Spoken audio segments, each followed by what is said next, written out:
Hai semua, hari ini saya akan kongsikan prosedur untuk penjagaan bahu dan leher. Ramai di antara kita tidak dapat berpisah daripada telefon bimbit kita dan menghabiskan berjam-jam di meja kerja. Ini boleh menyebabkan masalah seperti spondylosis cervix dan frozen shoulder.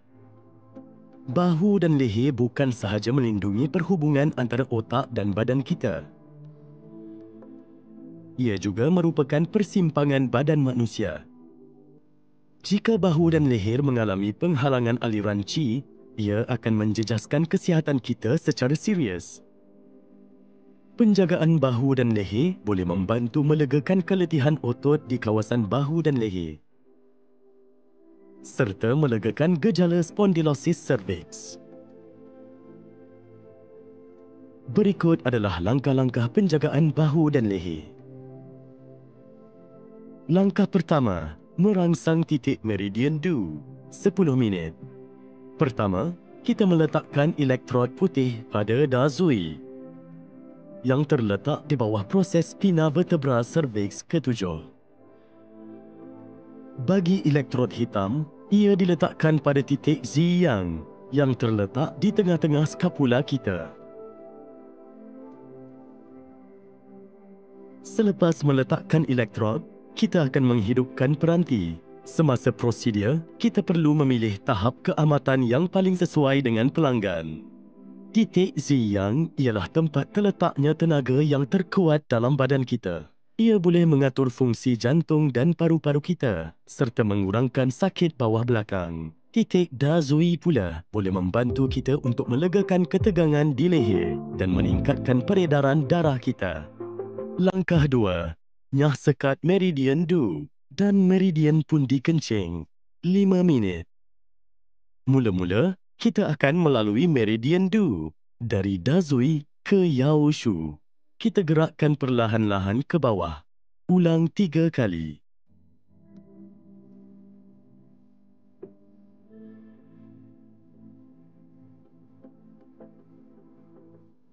Kemudian, dengan menggunakan dua elektrod sebelah menyebelah, kita akan bermula dari sisi Dazui dan memanjang ke bawah sepanjang meridian pundi kencing.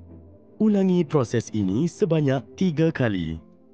Ini membantu mengawal keseimbangan sistem imun badan. Sepanjang prosedur, pelanggan kita mungkin rasa kehangatan di seluruh badan.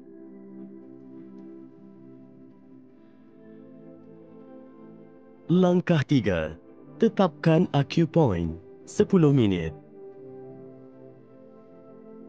Letakkan dua elektrod pada titik Tianzong yang terletak di persimpangan sepertiga atas dan tengah garis ini antara sempadan bawah tulang belakang skapula dan sudut bawah skapula.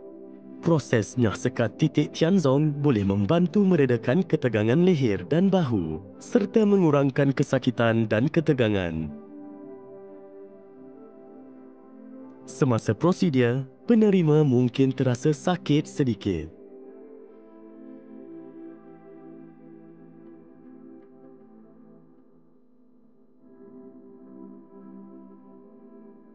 Langkah 4. Tetapkan acupoint selama 5 minit.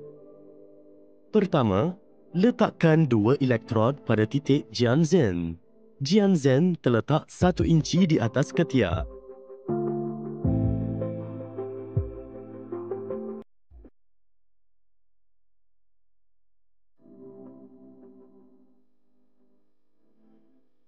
Ia membantu kita mengurangkan sakit tulang belikat dan kebas tangan. Selepas 5 minit, kita tetapkan acupoint di titik Jianjing. Jianjing berada di titik tertinggi bahu kita, tepat di atas dua puting. Ia boleh memperbaiki sakit bahu, frozen shoulder, leher tegang dan sebagainya.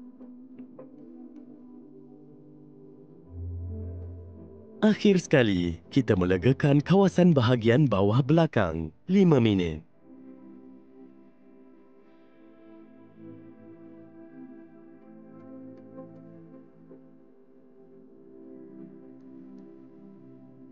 Pertama, bermula dari titik dazui ke kedua-dua belah telaga bahu dan sendi bahu dan kemudian kembali ke titik dazui.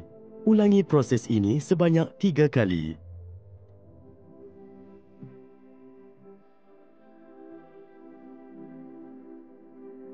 Seterusnya, kita bermula dari titik dazui ke kedua-dua belah titik tianzong sehingga ketiak dan kemudian kembali ke titik dazui. Ulang 3 kali.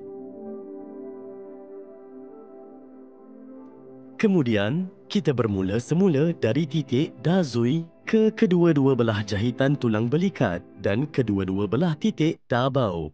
Juga mengulangi pergerakan ini sebanyak 3 kali. Dengan ini, selesailah prosedur penjagaan leher dan bahu. Jika anda mempunyai sebarang pertanyaan atau memerlukan maklumat lanjut, sila hubungi kami.